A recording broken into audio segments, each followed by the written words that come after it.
Welcome to In Focus with Eden Lane.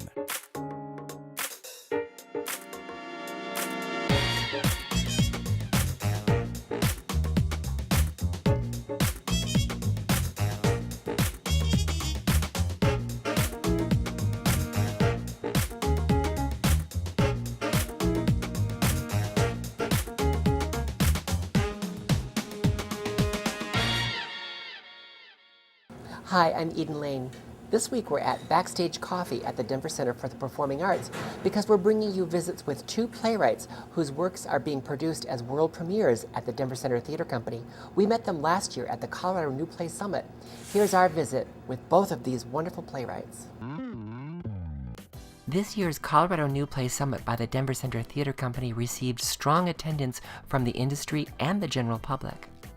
Tonight we'll meet two of the playwrights whose work received some of the strongest responses. Later we'll meet Marcus Gardley, whose work recasts Homer's Odysseus as a black soldier returning from the Gulf War. But we begin with a playwright who was just added to the staff of the HBO series Newsroom.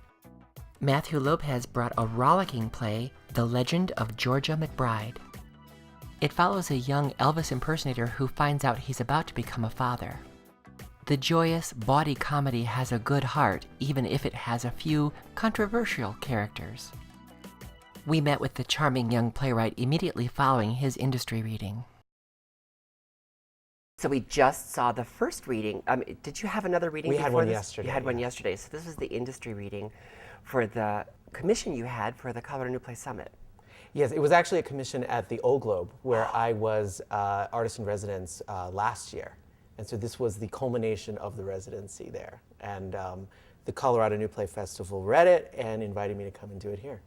Had you heard of this festival before? I actually hadn't, but that's just because I don't know anything. I just sit in my little room and I type, and then my agent calls and says, there's this thing that exists out west, and you should go do it. And I'm like, of course, then I will do that. Well, having heard your play, I know that you do know a thing or two. So what's the connection with Florida? I'm from there. You're from Florida. The play is set in my hometown of Panama City, Florida. My parents are from Brooklyn, but they ended up in Panama City, Florida. My dad says it's because they just ran out of gas. And I love that. I was born and raised there. And so I have this very strange connection to the South, which is where I was born and raised, but I was born and raised by people from Brooklyn. So I spent a lot of time in New York. So I'm a Southern boy who sounds like he's from New York. A Southern boy who sounds like he's from New York. And you have a lot of that rhythm in your dialogue, right. That sort of New York transplant to Florida kind of thing. The dialogue was really quite brisk and brilliant and really spot on. So tell me, how do you know this world of drag queens? When I was 17 years old is when I started to come out to my friends. And in my hometown, there was one gay bar. And it was just one. Since then, it has ballooned, and now there are three. But oh wow! Yeah, I know it's a total industry now. But when I was a kid, there was one place, and it was downtown, and it felt very transgressive going into it the first time because I was. I was admitting something about myself, and I was going into this place that was only whispered about in my town. I mean, it was very. Were you old enough to go? No, but No. I went anyway. And it was it was like a very whispered about thing in town, and it was sort of like, you don't talk about that place. And of course, I wanted to go, and so I had some friends who were older than me, and they took me, and it was where I saw my first drag show, and it was so exciting. I mean, I grew up in theater. I did community theater in Panama City, Florida, and my parents, they would take me to New York on trips to visit family, and we would see Broadway shows, and I instantly saw the theater of it. I just saw what in the play I refer to it as the smoke and the mirrors, and the makeup and the make believe, but also the reality of it too, the commitment to the persona that is drag. Right. That as a dramatist, or I think at the time a budding dramatist, I just saw the theater in it, and I loved it. And so I kept going back every weekend, and when you're 17 and you're allowed entrance into a place that you're not really supposed to be, it's magical. Incredibly exciting. Oh yes. Yeah. So. Well, you certainly captured the dialogue, the backstage dialogue that would be there, and you also really kind of captured a different humanity than is often presented theatrically about drag queens. So you must know some. I did. Well, that was the thing, is when I began to befriend some of the girls, and I would hang out in the dressing room, and I would watch them get ready, and they loved me because I was this little boy, you know, and I was like, you're so cute. Thank you. But I did. I just sort of sat in the dressing room and I watched, these transformations, and I watched the bickering and the banter, and you know, it's funny. There's things in your life that you possess and then you forget about, and I went on with my life, and I, you know, did so many other things, and then when I sat down to write this play, I was amazed at how much I had retained and how much was there, and how I didn't realize how important it was to me as I think my education as a young gay man, you know, and then you grow up and you go on to live your life, and you become an adult, and you It was your first tribe, in a way. It absolutely was my first tribe, and you know, my first I felt unrequited love affair from afar was with a drag queen who was just upon which I think I based the character of Auburn Sienna, who is rumored to actually be a woman. She's so believable, and there was this I can't even remember her name, but I loved her as a woman, and then when she wasn't in drag, I loved him as a man, and I was so, and of course he wouldn't give me the time of day, and there was this mythic quality to, I think, that love that I had, and so in working on, and I have to say, even just answering this question, I'm amazed at how important it was to me, and I just channeled it into the play lovingly, I hope, and just, you know, it was this. You know that scene on All That Jazz where Bob Fosse's alter ego is Joe Gideon is in the dressing room at the burlesque house, and you know, he's like observing and watching. I kind of feel that way about the drag shows and the drag queens that I saw when I was a kid, you know, growing up. That's a brilliant reference too. You also touch on another sort of mythic quality about drag, it's the urban legend of the straight man who's an excellent drag queen. Right. So how did that come to be your central storyline, your central romance in this? Through many degrees of separation, I happened to come into my possession a mixtape. Well, I'm showing my age a bit. A playlist of I still say records. That's okay.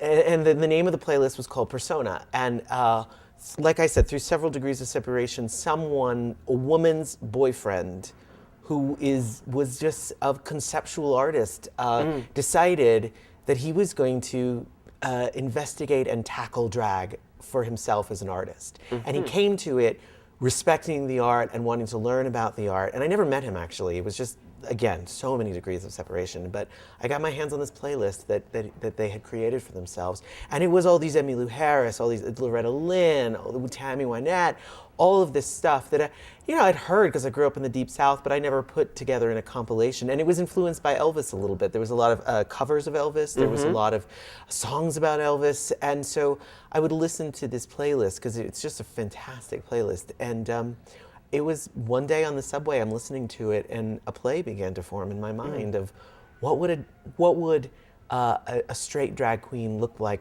be like, feel like, what would that journey be like? And I knew instantly that it would be too easy to tell that particular story of someone who sought it out as a artistic medium. I wanted drag to save an unlikely candidate. You know, I wanted to put someone through hell and find the only way out was to do drag. And so I began to concoct the story that way and find a person who, and I think in the way that most straight people in Panama City, Florida, would probably view drag as a come down, as the ultimate, last step of degradation for a character, that he actually finds great salvation in it. That was the story I was interested in telling. And it was a beautiful glimpse inside a marriage. Right. How were you able to give us that kind of look inside a marriage? Well, I wanted to, I don't know, I wanted to tell a very sweet story. I always knew that ultimately what this wanted to be was a very sweet story about a boy in a dress and a girl who loves him. And that was sort of how There's the tagline. Yeah. It's a boy in a dress and the girl who loves him. That was the story I always was focused on. That was the story I always reminded myself that we were telling, and anything else was ancillary, and everything else was just in support of that story. And so I knew from the get-go that I needed to invest very, very heavily in making the audience, A, believe their romance, B, believe their marriage, and C, root for them, each together and individually. And so I don't know, how these two came to be as characters. That's just sort of the mystery of playwriting, I think. But I mean, I've been in a relationship for 8 years, so I know, fighting over money or, I've been through it all. Lifting each other up. Yeah, lifting each other up, and sometimes not intentionally tearing each other down and then apologizing for it. There are some moments of real heart in here, and you let a variety of characters show us their heart, including one with a very controversial name. I know. It's actually something I'm looking at in the play is whether or not it is too controversial to, if it gets in the way. Because it can be hurtful. Right, and I don't know the answer to that, and it may be something that needs to be addressed. And it's funny that you bring that up, because it is something that has been on the checklist of things to ask people about. Well, I mean, the last thing I want to do with this play is offend. And well, because there is the real kernel of this seems to be the heart of all of the characters that you have there. The one thought that I had in creating the character name was the idea of ownership of a horrible word. That this person chooses to adopt that as her name, as her drag persona. And that's the intention behind it. That's real in that industry. Right. So it's very, very, very astute that you picked up on that, because that was one of my main questions as to whether or not the character name gets in the way of what you're doing. What do you think? I don't know yet. The thing about it is that my responsibility is to be honest to all of my characters. That's right. And I think the glib answer would be such a small percentage of the audience would know that that's an offensive word. And then I think that the honest answer is that if any percentage of the audience finds that it's an offensive word, that it's something at the very least to examine. And so, who is this person, and why did she pick that why name? did she pick that name? And is it, if you keep it, does it need to be addressed, and does it need to be folded into the character? And that's one of the joys of getting to work on a play is you go and you find out what works, what doesn't, and you find out what audiences respond to, and you find the things that you don't have to ask that people bring up, which is precisely what you just did. Those are the questions that you don't even have to ask are really the best questions to have answered. So now that you've had both of your readings, both the public track and the industry track, how do you sum it up? How do you sum up this experience, your first time at the... Oh my God, this has been an amazing experience. I came to it, I've been juggling so much, and I came here admitting freely to my collaborators. I'm like, guys, my head is not in this. I am going to try my best, but I just wasn't.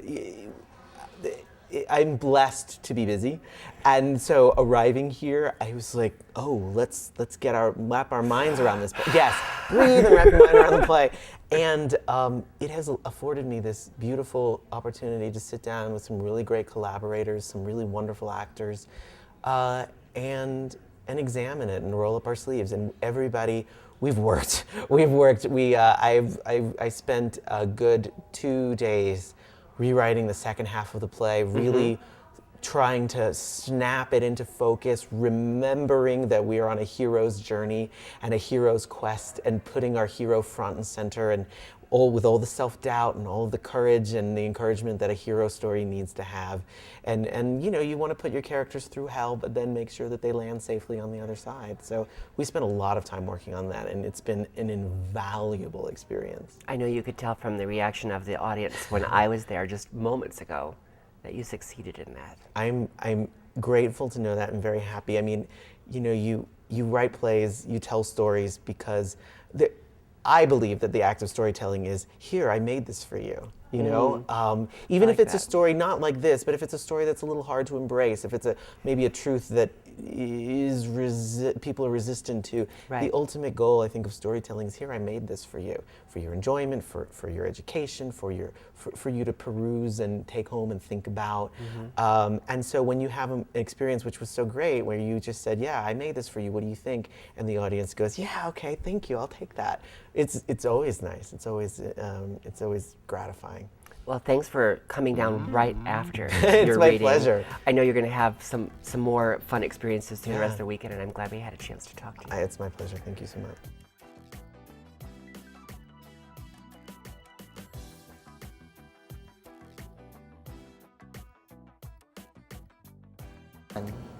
Matthew Lopez is not just a playwright, but he's also on the writing team for the HBO series The Newsroom. But also from last year's Colorado New Play Summit, we met the playwright for Black Odyssey. It's an amazing work that uses the Odyssey as the framework to follow an African-American soldier through the Iraq War and his struggle to return home. Now we meet playwright Marcus Gardley, whose play Black Odyssey also received a strong response. Here's a brief look. Somebody said you're a deliverer. Somebody said you deliver, God. With all I am, I surrender. Deliver, deliver, oh God. There's nothing I can do, daughter.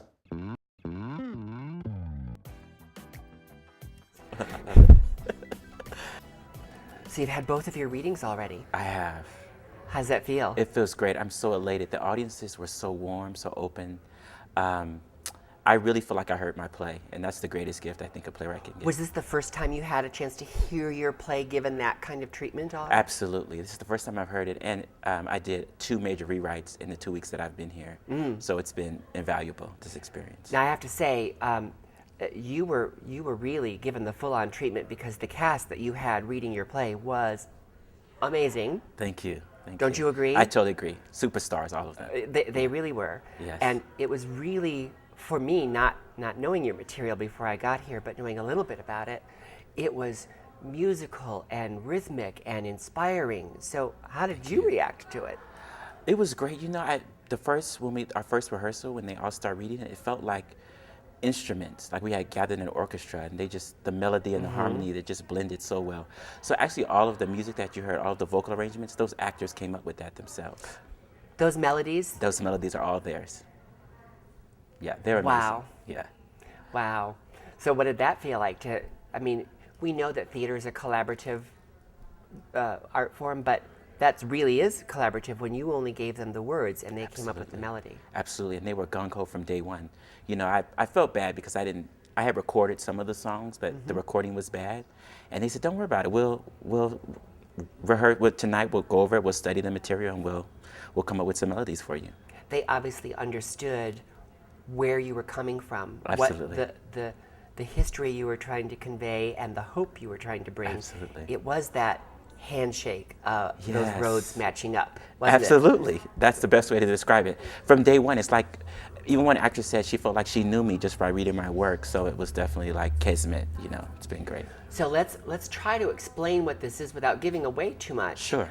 So that our viewers know what they can look forward to, because I have a feeling we're going to see this play again. I hope so, I have my fingers crossed. So how do you describe it without giving it all away?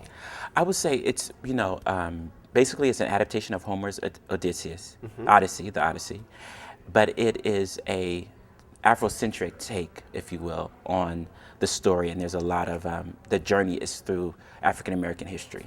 And the current day. And the current day, so there's a parallel story, there's the present day story and then the historical story.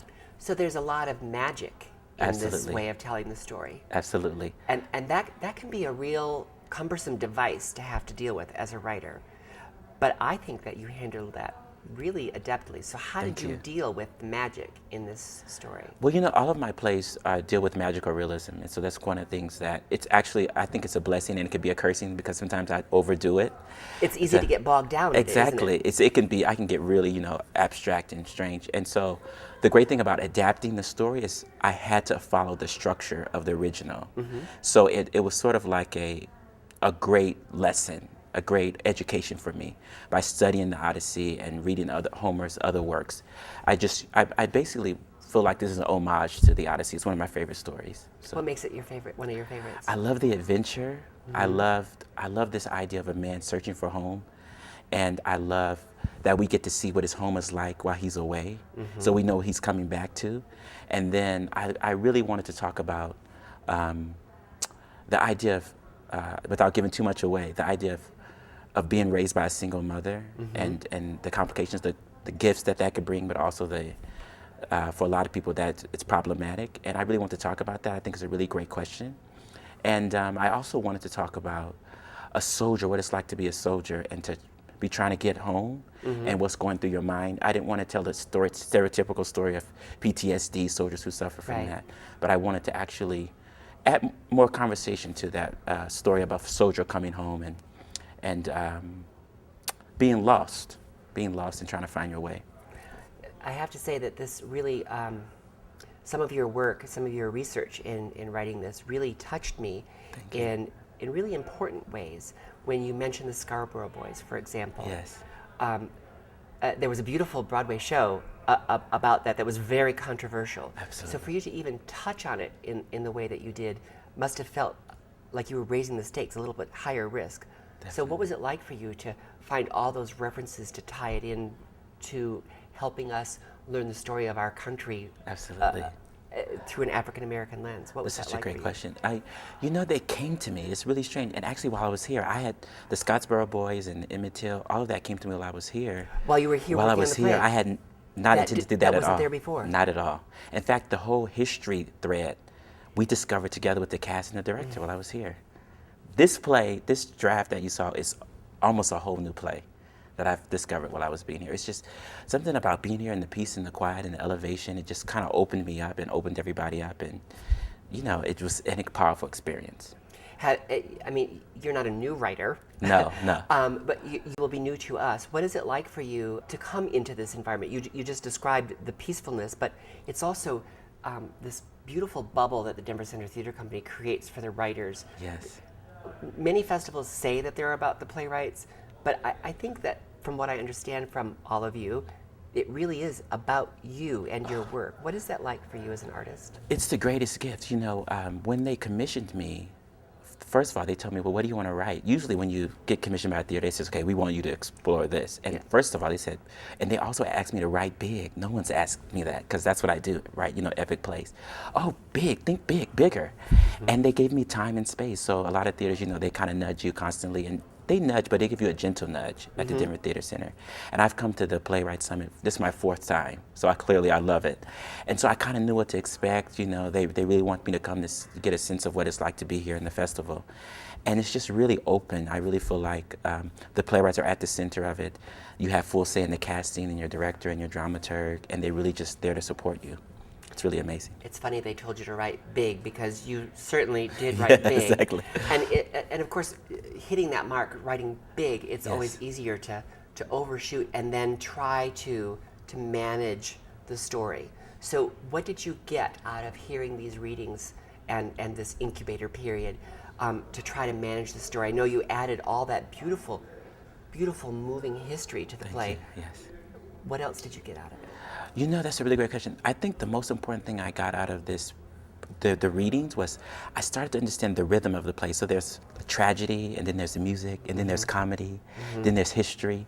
And so there's a really beautiful rhythm that you just go through this range of emotions, and that wasn't on purpose. So that was a really great discovery for me. So in my next pass through the script, I'm gonna really pay close attention to that. So if they do select your play, yes, to bring it to audiences here in Colorado, what's the message of this play, of this telling of the Odyssey as the Black Odyssey? I think the most important message that I would say is, for home is really a sense of, it is really, people say home is within you, it's in your heart. I really believe that. And I think we make our homes. Sometimes if you don't have a family for whatever reason, you can make your own family, or through friends. What's so great about this project and being here is the cast became my family, in a lot of kind of a beautiful way. We just gathered together. And so I think home and family doesn't have to be the traditional sense. It can be, you can make it yourself. And so if you feel like you're lost in the world or depressed or sad, it's about making new home, making a new family. That's the big message for me. I have to say that I often predict which plays that they will do, and I think that even though the weekend isn't over yet, your play has made such an impression that you must have a good sense that you might get to come back, and I hope you do. Thank you so much. I do too. It'll be an honor. This has been such a great time being here, and thank you so much for interviewing me. I really appreciate it.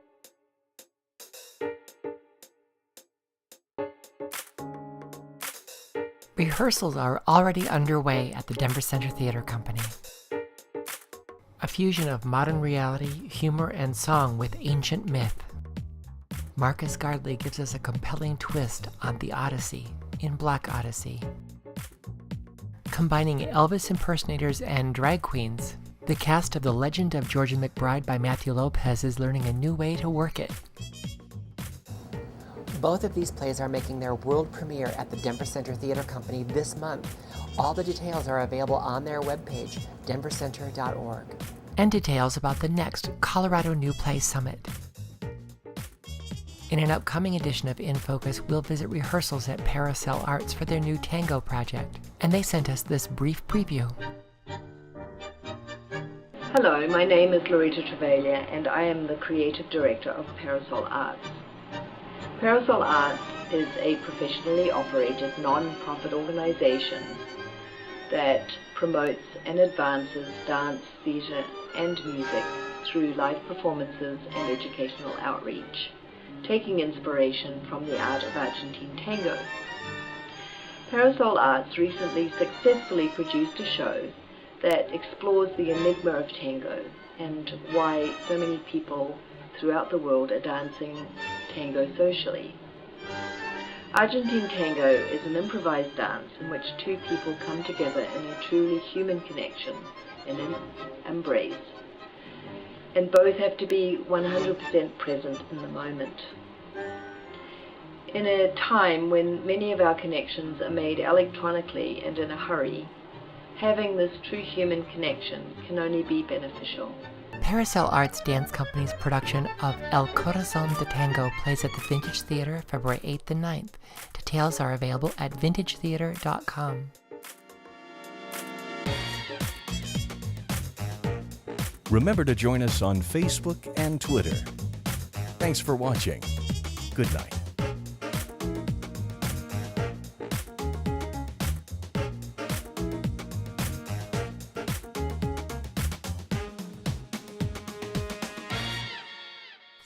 Snugglebug.